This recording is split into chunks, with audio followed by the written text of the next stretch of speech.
So the Brooklyn Nets just got swept by the Philadelphia 76ers in the playoffs this year, and all I'm thinking is what happens next for them. So I take a small look at their roster construction as well as their offseason, like their draft and free agency, and see what they can really do next year. Okay, so with looking at their roster construction, I see they have Mikal Bridges on a really good contract, especially with what he's done this season. He actually really proved himself to be a really good scorer in the league. I honestly didn't expect him to be this type of scorer. I felt like he was just going to stay that 3-and-D guy that could do a little bit extra, maybe like a Wiggins, maybe score just under 20, around 20, but he looks like he could be maybe around mid-20s. And you already know he's a very good defensive player and has good IQ, good intangibles. So honestly, he's their best player right now, and he's good for the future, but I don't know how fast they could build a team around him. It might just end up them just being okay for the next few years, unless if they get good free agent pickups, which I'll go into later. But with Mikal Bridges as well as Cameron Johnson, Cam Thomas off the bench, and you still have him on a rookie deal, can be good. But I think the biggest thing for Cam Thomas is, I think, listening to that coaching staff, because by the end of the year, you would have expected him, okay, he's going to be our sixth man for the team. He's going to do his thing off the bench, run that second lineup. But I saw with Jack Vaughn, I think he wants him to understand, he wants Cam Thomas to understand that there's more to scoring, because a lot of the games that he did score 40, I didn't see a lot of ball movement. I didn't see players really in the game with him on offense, at least. So I think that's one of his biggest flaws right now, but as a scorer in general, he's great. One thing I didn't like though with the team was how well they used the rest of the players after the trade went down. I seen, again, Cam Thomas didn't play that much. Yuta Watanabe, the top 3-point shooter, hasn't played. Seth Curry and Patty Mills were in and out, but I expect them to leave soon anyways. I think they're going to go to more title contenders compared to where the Brooklyn Nets are setting up to be right now. And as well as Joe Harris, once his contract's up, I think he's done as well.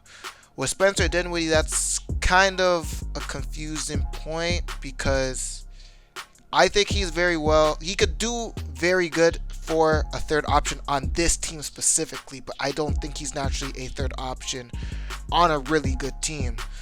And where his money's at, I don't expect the team to really say, yeah, I'll go and get him from the Brooklyn Nets on his contract right now.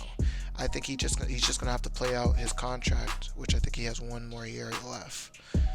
But I think the biggest point, other than Bridges, is Ben Simmons.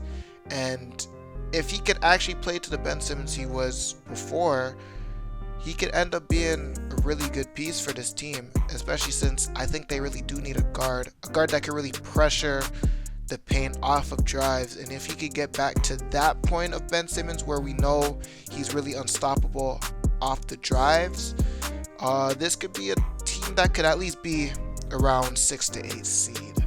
But I know the big goal is to win a championship, and right now, without these pieces, without the Kevin Durant or the Kyrie Irving that they had, they won't get there. But maybe with a few pickups from free agency, maybe a few good draft choices in the next 2 years, they can have a really stacked team instead of a top-heavy team that they had before, which wasn't really in Brooklyn Nets' nature, because even before Kevin Durant and Kyrie Irving, it was D'Lo and the rest of them, and it was a fun team to watch. I'm not gonna lie, I watched them throughout that season.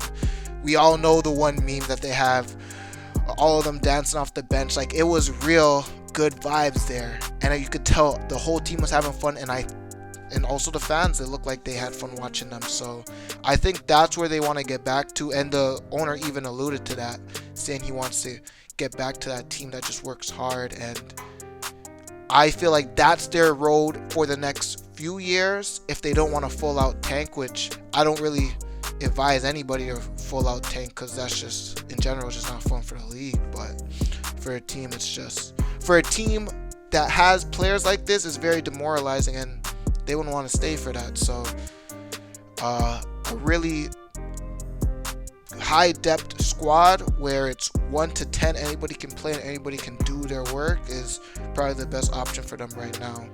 Alright, so the Brooklyn Nets have 3 picks, including 2 in the first round, 21 and 22. And they have 2 options that they could do with those picks. They could either use the 2 picks, get 1 pick being the best player available, and a next pick being kind of a development player that can align with their future draft picks that they got from the Kevin Durant and Kyrie trades. The other option is trading one of those 2 picks, maybe even both, and a player to move up into the draft and get your player of need. Essentially, they need a point guard that can get to the basket really easily, penetrate, and find an open man if need be off of help, especially a pick and roll player that could help Claxton as well as an offensive player. So I think the best decision for them is to keep the 2 picks, and with the first pick get the best player available, and with the second pick get a player with high upside. It's easier to get a best player available at this position, mostly because still a lot of players on this team are expendable due to a trade that could come up to get another star, whether they feel like going into that direction. But I think them staying at that level of being a very deep roster is their best chance of them at least staying afloat within the Eastern Conference, as well with a high upside player. It's just better for them to get that and maybe build towards a better future when it comes to Bridges and Cam Johnson, maybe towards the end of their contract, or even them getting top picks, and those high upside players can be the role players within that side of their retooling plan. So with Brooklyn Nets upcoming free agency, their roster consists of only 3 players they need to really take a look at to resign, and that's Cameron Johnson, Seth Curry, and Yuta Watanabe. Cameron Johnson being the one restricted free agent, which I think they end up resigning, but with Seth Curry and Yuta Watanabe, I don't think they end up resigning, mostly because with Seth Curry, he's an aging shooter, but the biggest thing, they already have 2 more shooters in Joe Harris and Pat Mills. But with Yuta Watanabe, him being a shooter as well is a very good thing, but I think that because of his early shooting successes and his 3-point percentage, I think a lot more teams will look at him, give him a contract that I don't think Brooklyn will end up matching. Also, the fact that they didn't get a lot of minutes near the end of the season, or at least in spurts, with Seth Curry is another reason why I think they don't actually end up resigning. I think they actually go to a spot where they actually need role players like them. And I feel like with this roster, they have too much of one thing, which is 3-point shooting. And even with Yuta Watanabe's defense, I think they have enough of that as well with Royce O'Neal and Dorian Finney-Smith. They have a few good players that they could end up trading, like Spencer Dinwiddie, Joe Harris, Royce O'Neal, Dorian Finney-Smith, and others. But if they really want to go for a big talent, they would have to trade Ben Simmons as well, and I don't know how the league really gauges him at this point, especially with what happened last year, with it being mostly injury riddled, as well as him not performing up to his all-star standards.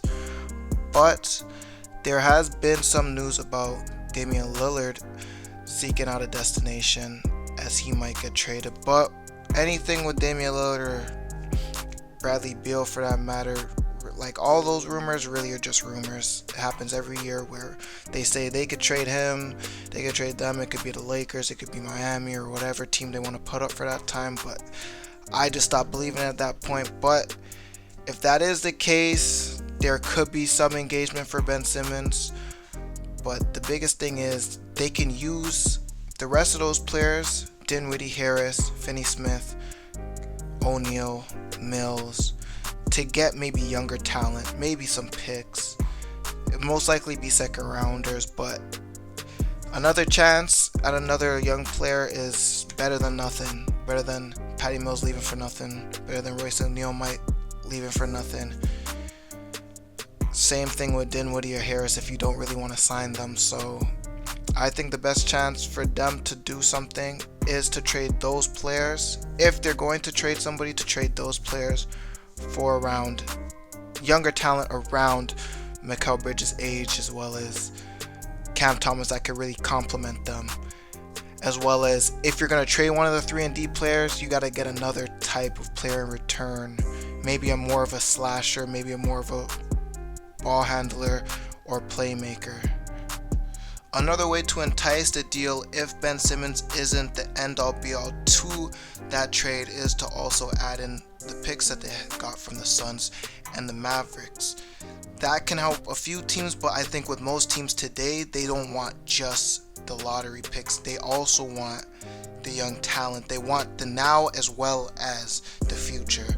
So it's going to be just as hard, I think, even with just having Ben Simmons and all the other pieces on the team to be involved in a trade. But with the picks, it does help a lot.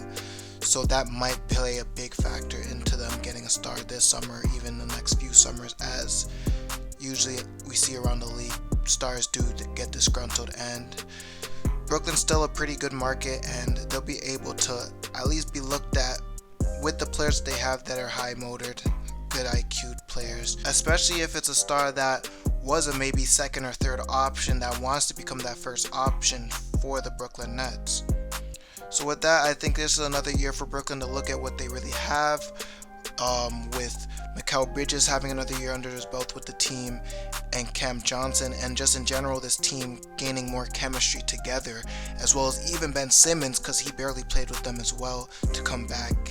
With Brooklyn's current roster and the addition of draft pickups as well as free agency pickups, which is minimal because of their cap, I see them staying around a play-in seed.